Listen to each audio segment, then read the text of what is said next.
Hi mga mommies out there! Welcome back to the Unboxing Mom. And today, I'm so excited and I'm really happy kasi dumating na rin yung 3 months kong iniintay na package. Grabe, ito yon. Dumating na si DHL kanina. Bakit 3 months? Kasi ang dami nangyari. March ko pa pinabili ito sa asawa ko and ganyan lang dumating. Kasi di ba nga nagka-lockdown, tapos sa kanila may circuit breaker. So parang alam mo yun, tapos ang daming hiningi ng DHL sa asawa ko para lang maipadala to. So, yeah, ngayon na siya dumating. So, umpisahan na natin ang pagbukas kasi medyo mahaba-habang kwentuhan to. Anyway, sinulat ko nga dito sa tissue yung mga gusto kong sabihin dito sa mga pinamili ko. So, yeah, start na natin ang pagbubukas. Okay? So, ito yung mga documents niya. Kain na natin yung box. Okay. So, eto siya. So, actually maraming nga hindi nasama na maraming hindi na isama na dapat padadala ng asawa ko, yung mga facial cleanser, yung mga toners, marami pang naiwan sa bahay dun sa sa Singapore kasi nga ang daming hinihingi. Plus yung iba talaga hindi pwede kasi may alcohol na kasama. So hindi tatanggapin. So talagang ito lang yung napadala niya. So, let's open. So, ito, tada! Yan lang ang napadala niya. So, ang daming naiwan sa kanya. Siguro siya nalang gagamit doon kasi hindi ko alam kung kailan ako pupunta doon. Hindi ko alam kung kailan pwedeng lumipad. Kung pwede man, ayoko umalis kasi nakakatakot pa sa ngayon. Anyway, ano ba to? Oh, yeah. Isang cleanser lang yung napadala niya sa Clarins. Tapos, sayang talaga yung mga naiwan doon. Yung mga toner, mga moisturizer. Nako, sayang talaga. Sige, kuya, kanin ko na lang gumamit nun. Tapos, ito yung mga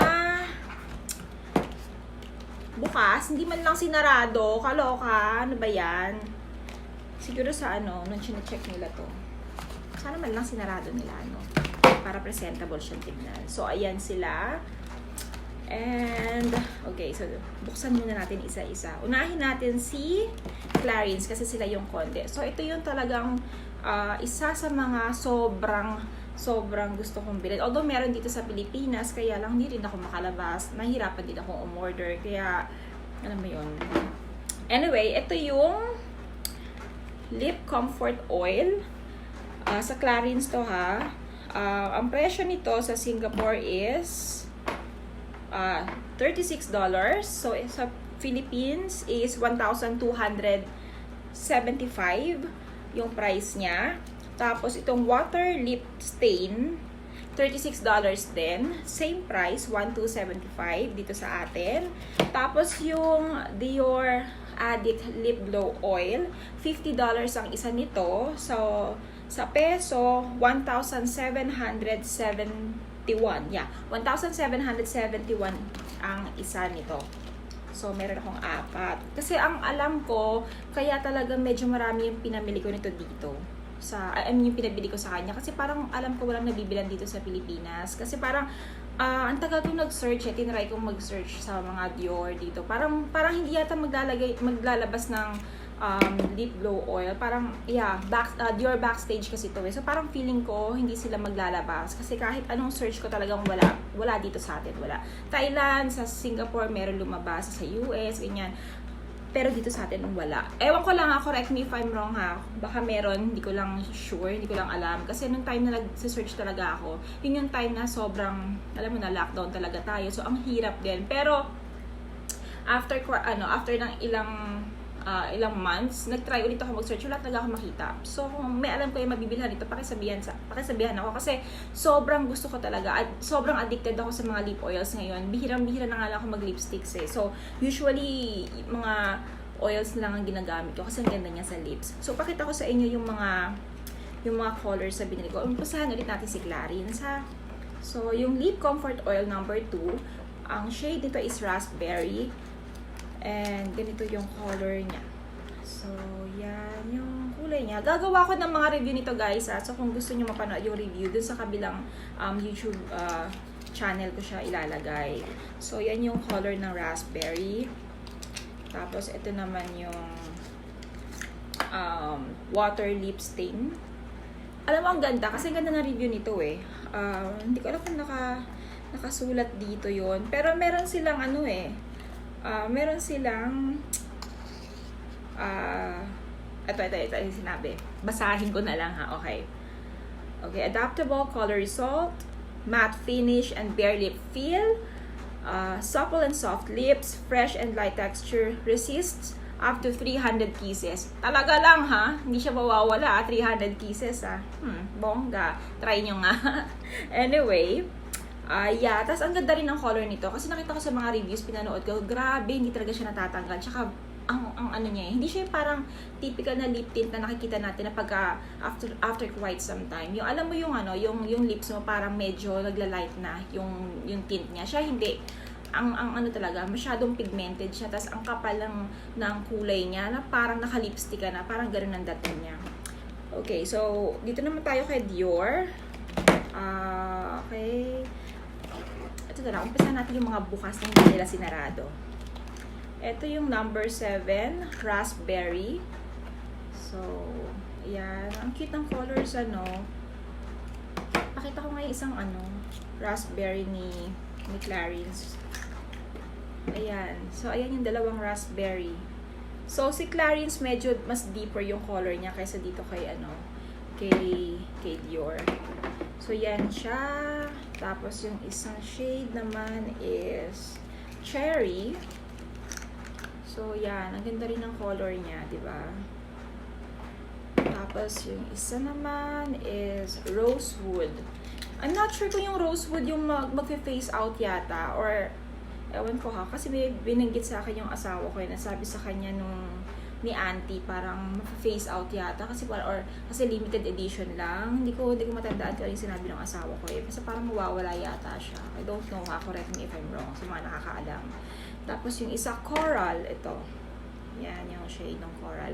Sobrang ganda. Meron akong berry, ginagamit ko na siya ngayon. So, binili ko yun dito sa Pilipinas. Actually, kay Makeup Pro, doon ako nakabili. Medyo pricey lang sa kanya kasi nga siguro mahirap maghanap.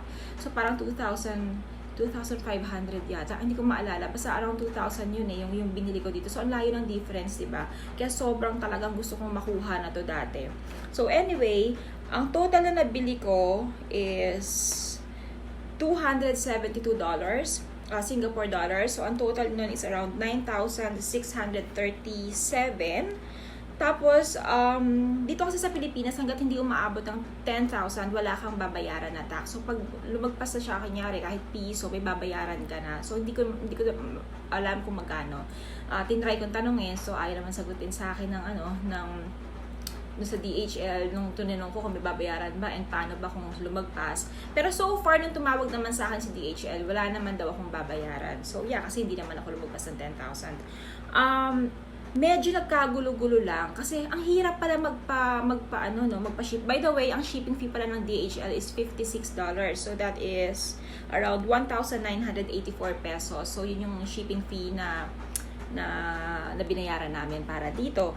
So kwento ko lang yung nangyari ha. So pag mga oils pala ang bibilin mo, kailangan mong humingi ng MSDS tsaka certificate ng non-dangerous goods. So, ang nangyari, nagpabalik-balik yung asawa ko sa Dior tsaka sa Clarins kasi nga humihingi siya ng MSDS kasi hinanapan siya sa DHL. Tapos, ang hirap din magpadala ng food sa DHL, lalo na yung mga chocolates, yung mga chips, ganyan, yung mga perishable. Kasi nga, unang-una sabi nila wala daw yung ventilation, ganyan, baka daw mag-melt, tapos baka daw ma-abandon. Ang daming sinabi sa asawa ko. So yung mga ipadadala niya sana na mga para sa mga anak namin, hindi niya na nasama, hindi niya na napadala kasi nga ang daming hinihingi. Tapos baka nga doon kami natakot na baka ma-abandon. So iba-iba kasi yung sinasabi, iba yung sinabi sa Singapore, tapos pinatawag ako dito sa Pilipinas, iba rin yung sinabi dito sa akin sa Pilipinas. Tumawag ako sa customs, tumawag ako sa DHL, nagtuturoan sila. So, hindi namin alam kung anong gagawin. Kasi sa Singapore, sabi, kailangan makipag-coordinate daw dito sa Pilipinas. So, ang ending, hindi nilang pinadala ng asawa ko. Iniwan na lang niya lahat yung mga pagkain na para sa mga anak sana namin. So, ito na lang yung pinadala niya. Anyway, dito nga muntik pang magkaroon ng problema kasi nga hindi naman pala nagre-release ang Dior and Clarins ng certificate of non-dangerous goods. So, ang naibigay lang sa asawa ko is MSDS.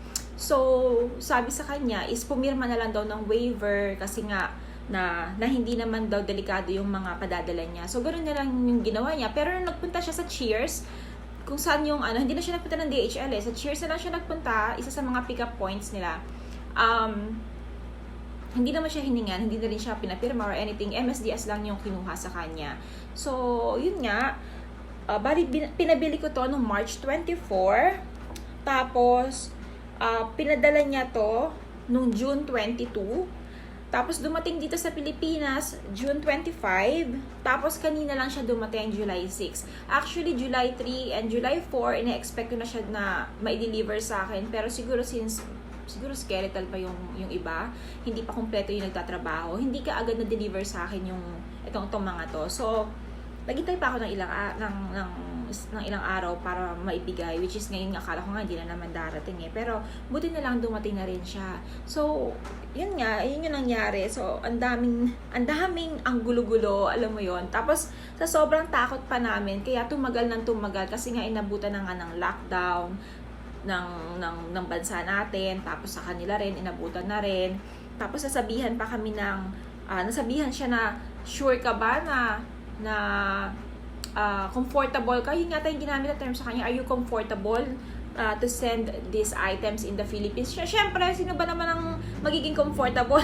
I mean, ganun yung sinabi sa'yo ng DHL, diba? So, ang nangyari, naurong, tapos tawag kami ng tawag, tanong kami ng tanong, hanggang sa sabi ng asawa ko, tumatagal, andito na to, hindi ko alam kung kailan ako makakauwi, hindi mo alam kung kailan ka makakapunta dito. So, pinadala na ng asawa ko kasi nga, ang tagal na, nung March 24 ko pa siya pinabili, tapos ngayon lang siya dumating, di ba?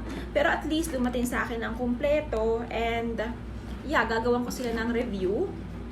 And kung gusto niyo mapanood yun, nandun sa kabilang YouTube channel ko siya. So, panoorin nyo rin. So, again, ito yung mga products na dumating. And I am so happy talaga sa mga to. Yun lang. Thank you again. And I'm sorry guys, medyo mahaba and medyo nagbablubber ako. Kasi sa sobrang excited ko, hindi ko alam kung paano ikikwento sa inyo yung mga nangyari. So, I'm sorry talaga kung medyo magulo or lalong gumulo. So, yun lang. And thank you guys. Thank you talaga. And hopefully, I'm going to see you sa next video ko ha. And keep on watching. Yun lang. God bless. Stay safe everyone. Bye.